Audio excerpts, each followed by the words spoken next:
Good evening and welcome to the WDSU News Hot Seat. I'm Travers Mackel. It is that time of year again in Louisiana.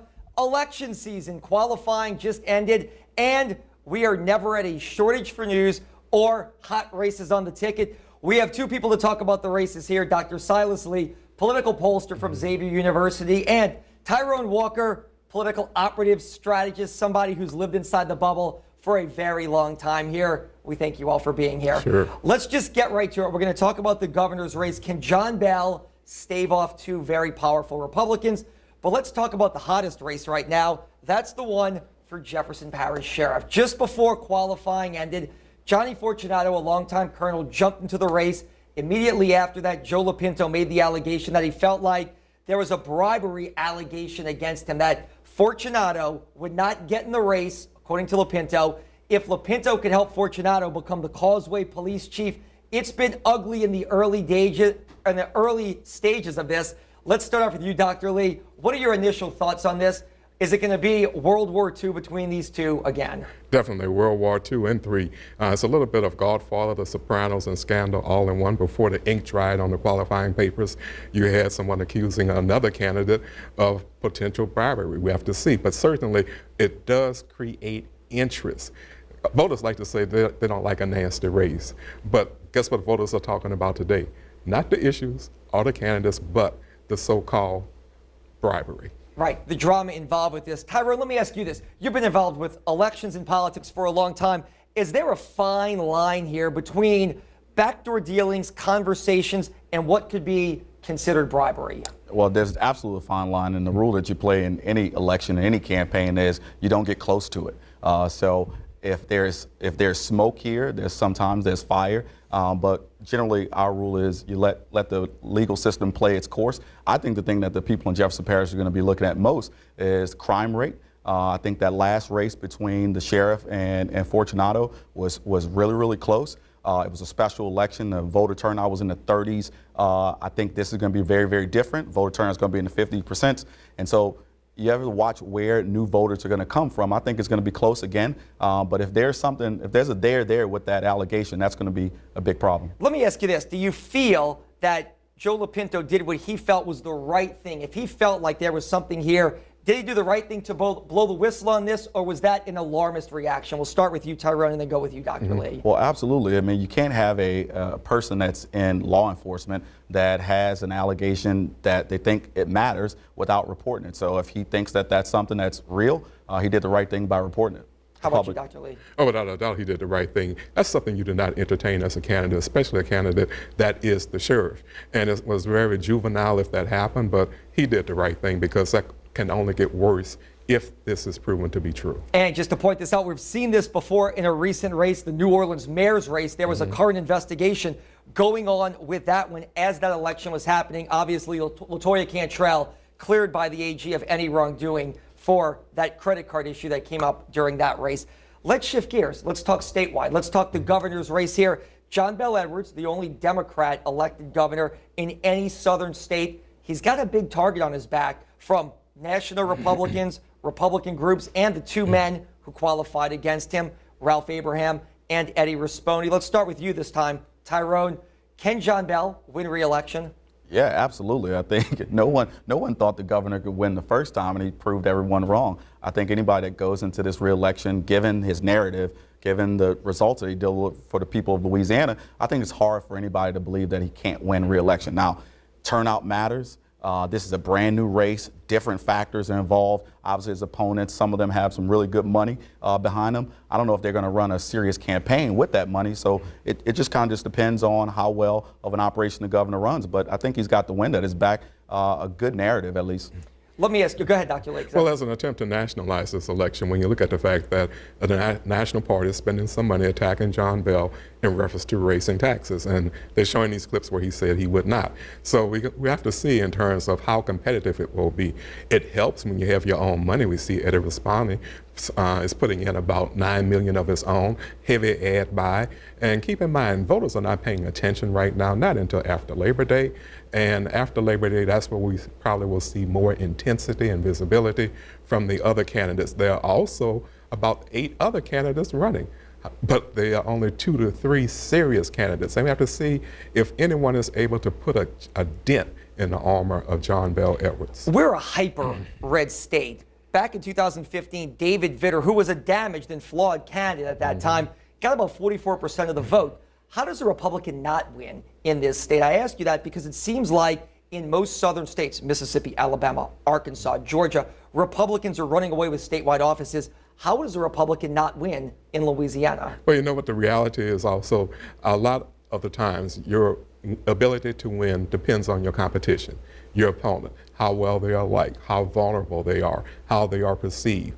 And it's not always the D or the aura behind their name. So we saw with David Vitter, the time he was in the race against John Bel, he had some vulnerabilities that John Bel was able to capitalize on. Now that John Bel Edwards is the incumbent, he does have opposition, and simply because of the fact that he does have a D, he's a moderate Democrat, more conservative to moderate Democrat on many issues that voters in this state are willing to accept. He's not an extremist. So John Bel has done a lot to inoculate himself. We have to see if he can mobilize the voters and generate enough enthusiasm for his support and build that same coalition that got him elected last time to get him to the victory line again. Is that the key here for you, Tyrone, that John Bel is going to play on his very moderate roots as a Democrat? Absolutely. I mean, you look at everything the governor has been doing in every election campaign. I mean, they're playing up his background, his pedigree, where he's from, and trying to appeal to those voters. He knows that that's what he's got to do.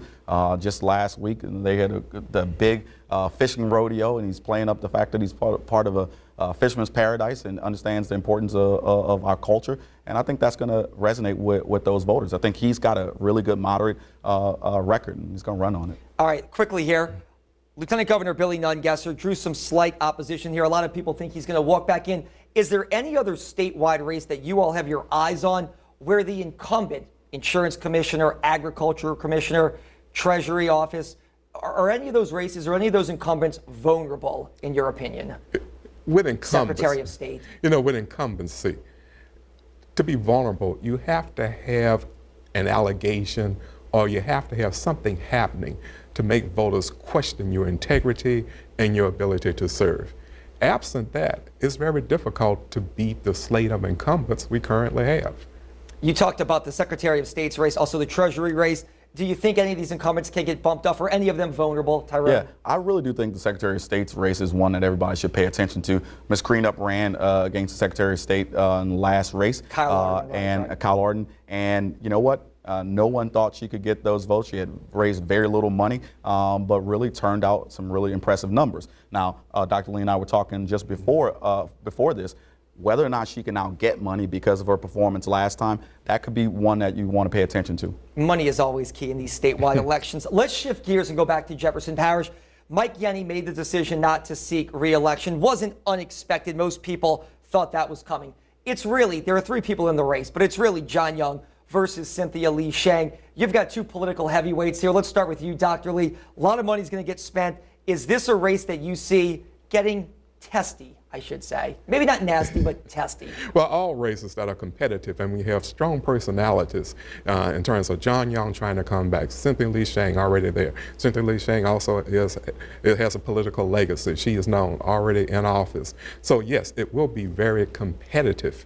And whenever you have competition with strong personalities, yes, it will get emotional and sometimes testy. How do you feel about this race, Tyrone? Well, listen, this is one of the ones that's, I think, going to be the most exciting of all the races in the region. I think they're 2 heavyweights. I think the really good thing about this, if I was a voter in Jefferson Parish, I'd be pretty excited because they both have solid reputations.